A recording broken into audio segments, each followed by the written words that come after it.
Everyone welcome back to my channel. ಇವತ್ತು Ramanavami special ಕೋಸಂಬರಿ ಮತ್ತು ಪಾನಕ ಮಾಡೋದು ಹೇಗಂತ ತೋರಿಸ್ಕೊಡ್ತಾ ಇದ್ದೀನಿ. ನಾನಿಲ್ಲಿ ಸ್ವಲ್ಪ ಬೆಲ್ಲದ ಪೌಡರನ್ನು ತಗೊಳ್ತಾ ಇದ್ದೇನೆ. ನಿಮ್ಮ ಹತ್ರ ಯಾವ ಬೆಲ್ಲ ಇದೆ ನೀವು ಅದನ್ನು ಯೂಸ್ ಮಾಡಬಹುದು. ನನ್ನ ಹತ್ರ ಬೆಲ್ಲದ ಪೌಡರ್ ಇತ್ತು, ಸೊ ಅದರಿಂದ ನಾನು ಅದನ್ನೇ ಯೂಸ್ ಮಾಡ್ಕೊಳ್ತಾ ಇದ್ದೇನೆ. ಅದಕ್ಕೆ ಒಂದು 4 ಲೋಟ ಆಗುವಷ್ಟು ನೀರನ್ನು ಹಾಕ್ಕೊಂಡು ಅದನ್ನು ಸೈಡಿಗೆ ತೆಗೆದಿಟ್ಕೊಳ್ತಾ ಇದ್ದೀನಿ. ಹಾಗೆ ನಾನಿಲ್ಲಿ ಈ ಪಾನಕಕ್ಕೆ ಮಸ್ಕ್ ಮೆಲನ್ನ ಯೂಸ್ ಮಾಡ್ತಾ ಇದ್ದೀನಿ.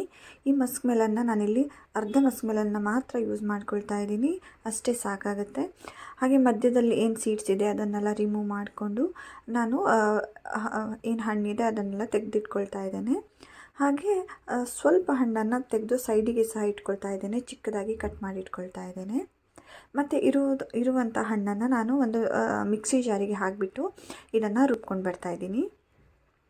ಇವಾಗ ರುಬ್ಕೊಂಡು ಬಂದಂತಹ ಮಸ್ಕ್ ಮೆಲನ್ ಏನಿದೆ ಅದನ್ನು ಈ ಬೆಲ್ಲದ ನೀರಿಗೆ ನಾನು ಆ್ಯಡ್ ಮಾಡ್ಕೊಳ್ತಾ ಇದ್ದೇನೆ. ಬೆಲ್ಲದ ನೀರು ಚೆನ್ನಾಗಿ ಕರಗಿದೆ. ನಾನಿವಾಗ ಏನು ಹರ್ಕೊಂಡು ಬಂದಂತಹ ಏನು ಮಸ್ಕ್ ಮೆಲನ್ ಇತ್ತು ಅದನ್ನು ಇದಕ್ಕೆ ಹಾಕ್ಕೊಳ್ತಾ ಇದ್ದೀನಿ. ತುಂಬ ಏನು ಫೈನ್ ಪೇಸ್ಟ್ ಮಾಡಬೇಕು ಅಂತ ಏನಿಲ್ಲ, ಈ ರೀತಿ ಮಾಡಿಕೊಂಡ್ರೆ ಸಾಕಾಗುತ್ತೆ. ಹಾಗೆ ಇದನ್ನು ಒಂದು ಸಲ ಚೆನ್ನಾಗಿ ಮಿಕ್ಸ್ ಮಾಡ್ಕೊಳ್ಳೋಣ. ಇದೆಲ್ಲ ಚೆನ್ನಾಗಿ ಮಿಕ್ಸ್ ಆದಮೇಲೆ ನಾವು ಇದಕ್ಕೆ ಡ್ರೈ ಜಿಂಜರ್ ಪೌಡರನ್ನು ನಾನಿಲ್ಲಿ ಹಾಕ್ಕೊಳ್ತಾ ಇದ್ದೇನೆ. ನಿಮ್ಮ ಹತ್ರ ಡ್ರೈ ಜಿಂಜರ್ ಇದ್ದರೆ ಅದನ್ನು ಮಿಕ್ಸಿಗೆ ಹಾಕಿಬಿಟ್ಟು ಫೈನ್ ಪೇಸ್ಟ್ ಮಾಡಿ ಸಹ ಇದಕ್ಕೆ ಹಾಕ್ಬೋದು. ಹಾಗೆ ನಾನಿಲ್ಲಿ ಒಂದು ಸ್ವಲ್ಪ ಏಲಕ್ಕಿ ಮತ್ತು ಮೆಣಸಿನಕಾಳನ್ನು ಪೌಡರ್ನ ಕುಟ್ಬಿಟ್ಟು ನಾನು ಇದಕ್ಕೆ ಹಾಕ್ಕೊಳ್ತಾ ಇದ್ದೀನಿ. ಇದನ್ನೆಲ್ಲ ಚೆನ್ನಾಗಿ ಮಿಕ್ಸ್ ಮಾಡ್ಕೊಳ್ಳಿ.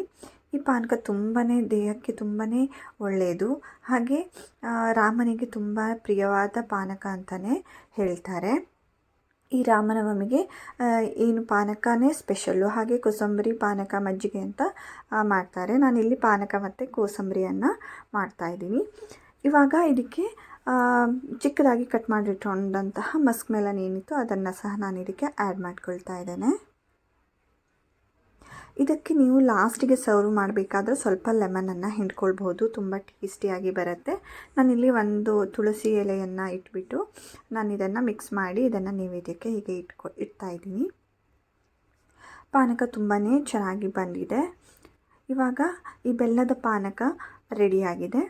ನೆಕ್ಸ್ಟ್ ಬಂದು ಕೋಸಂಬರಿಯನ್ನು ಮಾಡೋದು ಹೇಗೆ ಅಂತ ನಾನಿಲ್ಲಿ ತೋರಿಸ್ಕೊಡ್ತೀನಿ. ಮೊದಲಿಗೆ ನಾನಿಲ್ಲಿ 2 ಗಂಟೆ ನೆನೆಸಿಟ್ಕೊಂಡಂಥ ಹೆಸರು ಬೇಳೆಯನ್ನು ತೊಗೊಂಡಿದ್ದೀನಿ.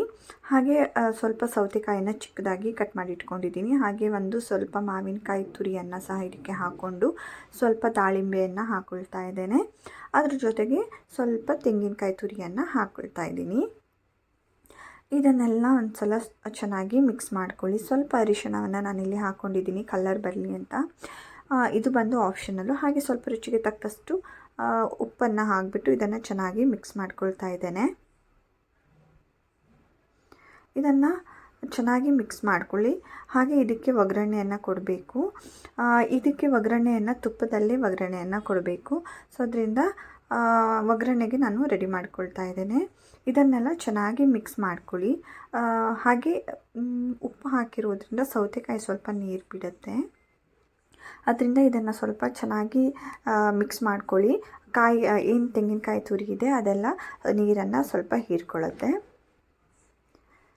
ಇವಾಗ ಈ ಮಿಕ್ಸ್ ಮಾಡಿದ್ದು ಆಗಿದೆ. ಇದಕ್ಕೆ ನಾನು ಒಂದು ಒಗ್ಗರಣೆಯನ್ನು ಹಾಕ್ಕೊಳ್ತಾ ಇದ್ದೇನೆ. ಒಗ್ಗರಣೆಗೆ ತುಪ್ಪ, ಸಾಸಿವೆ, ಜೀರಿಗೆ, ಕರಿಬೇವು ಸೊಪ್ಪನ್ನು ನಾನು ಇದಕ್ಕೆ ಹಾಕ್ಕೊಂಡಿದ್ದೀನಿ.